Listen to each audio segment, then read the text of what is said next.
Olá, meu nome é Hugo Janelli, sou professor universitário, design de produto e sócio criativo da Atom Studios. Sabe essas canecas que você tem em casa de cerâmica?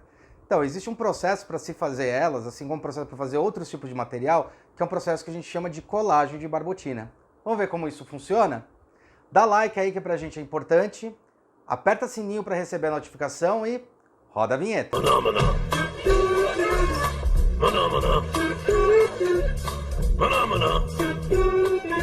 A colagem de barbotina ela é muito interessante porque ela pode ser dada tanto nas universidades como matérias básicas para a gente começar a entender como funciona o processo de fazer xícaras, vasos e vários derivados de cerâmica, e também é usado nas indústrias. Ela se trata basicamente do comportamento dos materiais.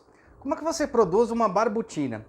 Basicamente, a barbotina, você pega pequenos pedaços de cerâmica, mistura com a água e faz uma espécie de uma massa.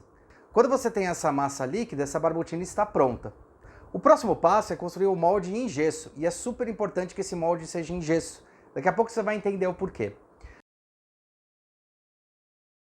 Basicamente, então, a gente constrói esse molde em gesso, podendo ser uma cópia de uma peça, ou de repente você faz uma peça em madeira, ou faz a peça no formato que você quer, né? Tira em gesso esse molde, tá? Quando você tira na verdade o que a gente chama de parte fêmea do molde. Você divide ele no mínimo em duas partes. Vamos imaginar que a gente está fazendo um bowl ou um vaso.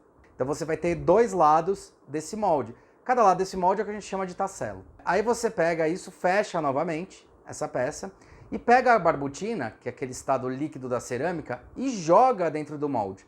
Você joga até transbordar esse molde. O mais legal desse processo, por que a gente está falando que seria interessante ser em gesso o molde?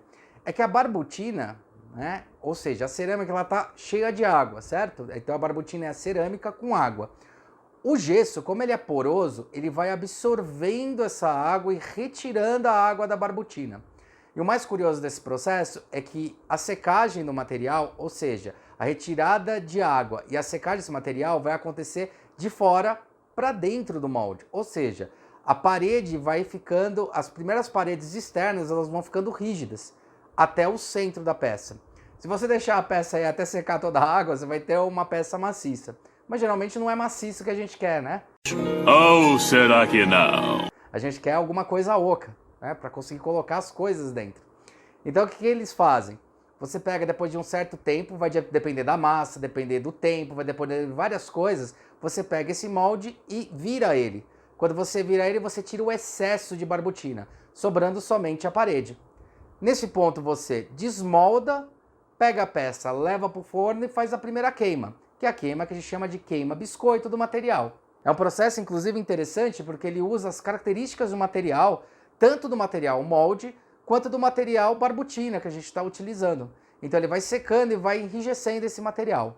Espero que tenham gostado desse vídeo. Dá like que pra gente é muito importante. Aperte o sininho para receber mais notificações e até a próxima.